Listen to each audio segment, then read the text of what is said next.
નામ બગા તારું? મારું નામ નાયબ પ્રદીપ દિનેશભાઈ. કઈ સ્કૂલમાં અભ્યાસ કરે છે? હું લાયન્સ સ્કૂલ લાખણીમાં અભ્યાસ કરું છું. અને તાજેતરમાં જે ધોરણ 10 નું પરિણામ જાહેર થયું એમાં તું 99.99 PR સાથે ગુજરાત ફર્સ્ટ છે, તો એ બાબતે તારી પ્રતિક્રિયા શું છે?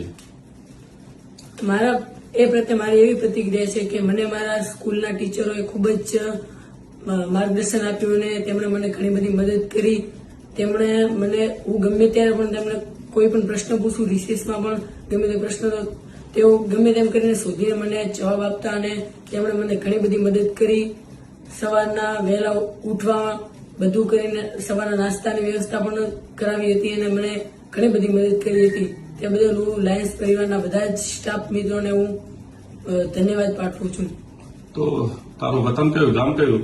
મારું વતન ભજીગઢ છે, લાખણી તાલુકો અને વાવથરા જિલ્લો. તો તારા માતા પિતા શું વ્યવસાય સાથે જોડાયેલા છે? મારા પિતા સિલાઈ મશીનનો ધંધો કરે છે અને મારા માતા એક ગૃહસ્થી છે. બરાબર. તો તને આ 99.99 PR સાથે ગુજરાત ફર્સ્ટ આવ્યો, તો હવે ભવિષ્યનું તારું સપનું શું છે? મારું ભવિષ્યનું સપનું છે કે હું એક યુપીએસસી પરીક્ષા ક્લિયર કરીને એક IAS બનવું અને મારા એક સંપૂર્ણ જિલ્લાનું નેતૃત્વ કરું અને વિકાસના કાર્યો કરું, એવી મારી ઈચ્છા છે. તો તે આ 99.99 PR સાથે તું ફર્સ્ટ આવ્યો છે, તો કોઈ ટ્યુશન કે એવો કોઈ સહારો લીધો? ના, અમારી સ્કૂલમાં ટ્યુશનની પહેલા પ્રથમ તો કઈ પ્રથા જ નથી. અમારા સ્કૂલમાં બધા ટીચરો લાઈવ અમને ભણાવે અને અમારી મદદ કરે. અમારા જે કોઈ પણ પ્રશ્ન હોય તો અમારે સોલ્વ કરી દે, એટલે અમારે આમ ટ્યુશનની જરૂર જ ના પડે. એટલે લાયન્સમાં ભણતા વિદ્યાર્થીઓને ટ્યુશનની જરૂર પડતી નથી? હા, ટ્યુશનની જરૂર જ નથી પડતી. બરાબર. તો પછી હવે તું IAS કે IPS બનવા માંગે છે, તો તે આ 99.99 PR સાથે તું ફર્સ્ટ આવે કેટલા કલાક તું મહેનત કરતો હતો? હું બસ એટલી બધી ને 10 થી 12 કલાક જેટલી મહેનત કરતો. પરંતુ મહેનત કરવાનો પણ એક રૂલ હોય છે કે તમે એક ધારો વાંચો કે પછી કન્સિસ્ટન્ટલી વાંચો.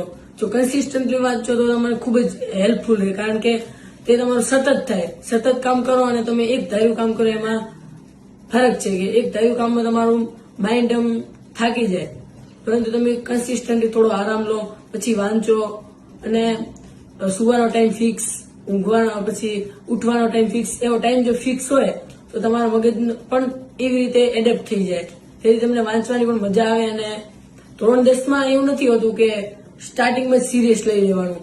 સ્ટાર્ટિંગમાં બધા મિત્રો સાથે વાતચીત બીજી કરવાની, પછી સરના પાસે માર્ગદર્શન લેવાનું કેવું હોય છે, પછી બોર્ડના ટોપરનું વર્તન કેવું હોય છે, કેવી રીતે તૈયારી કરે છે, એ આપણે બધી જ માહિતી મેળવીને આપણે પણ એવી રીતે વર્તન કરવું પડશે.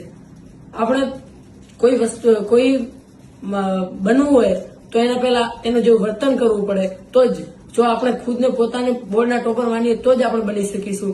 આપણે ભલે મહેનત કરીશું પણ આપણા અંદર કઈ એવો લક્ષ્ય નહીં હોય કે હું બોર્ડનો ટોપર બનીશ અથવા યુપીએસસીમાં IAS IPS બનીશ અને મારા જિલ્લાનું નામ ઉજ્જવળ કરીશ, મારા માતા પિતાનું નામ ઉજ્જવળ કરીશ.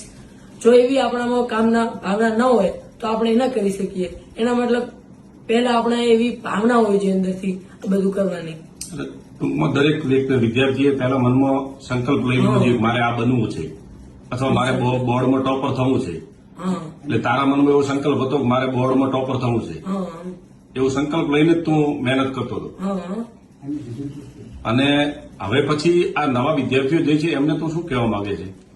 હું નવા વિદ્યાર્થીઓને એમ કહેવા માંગુ છું કે તે સારી મહેનત કરે અને તેમના માતા પિતાની પરિસ્થિતિ સમજીને તેઓ સારી તૈયારી કરે. અને એવું જરૂરી નથી કે જે નાની સ્કૂલ હોય અથવા કોઈ જેની ટકાવારી એટલી બધી ન હોય તેનું જે ચાલતું હોય બધું વ્યવસ્થા મેનેજમેન્ટ એ સારું ન હોય, એવું જરૂરી નથી. આમ ભલે મોટી મોટી અમુક સ્કૂલ હોય પણ તેનું પણ મેનેજમેન્ટ સારું નથી હોતું.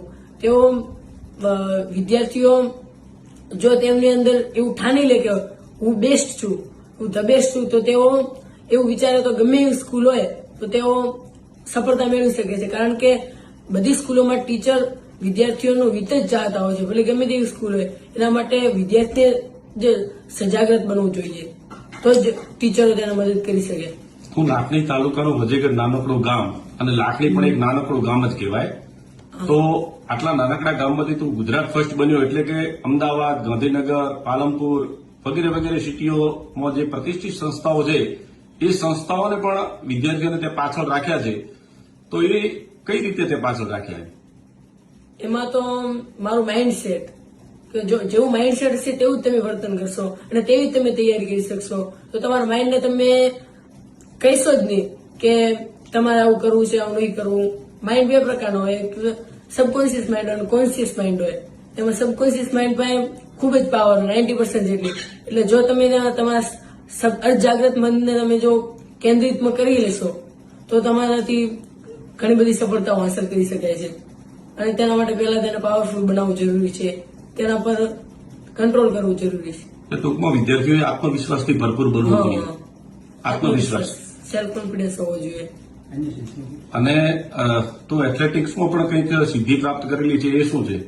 હા, એ હાઈ જમ્પમાં કે ભણવામાં આપણે ભણવું એકલું ભણભણ કરીએ તો પણ સારું ન રહે, તો આપણે હેલ્ધી પણ થોડીક કાળજી રાખવી જરૂરી છે.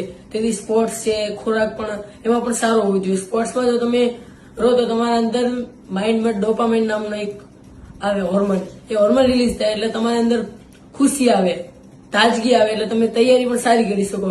એટલે સ્પોર્ટ્સમાં પણ કબડ્ડી છે, વગેરે ગેમ છે, ખોખો છે, એવી ગેમ પણ રમવું જોઈએ.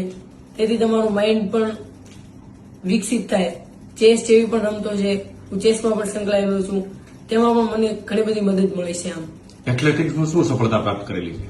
એથ્લેટિક્સમાં મેં હાઈ જમ્પમાં તાલુકા લેવલમાં મેં 4-5 વાર નંબર લાવ્યો છે, પ્રથમ નંબર મારા લાખણી તાલુકામાં, અને જિલ્લામાં પણ 3-4 વાર, અને સ્ટેટમાં આમ તો 8મો નંબર આવ્યો હતો. પણ એ વખતે મારી પગની ઈજા હતી એટલે હું એમાં સફળતા પ્રાપ્ત ન કરી શક્યો. પરંતુ મને ખુશ થાય છે કે મેં હાઈ જમ્પમાં મારા જિલ્લાનું નામ પણ રોશન કર્યું અને જિલ્લાનું પણ નેતૃત્વ કર્યું.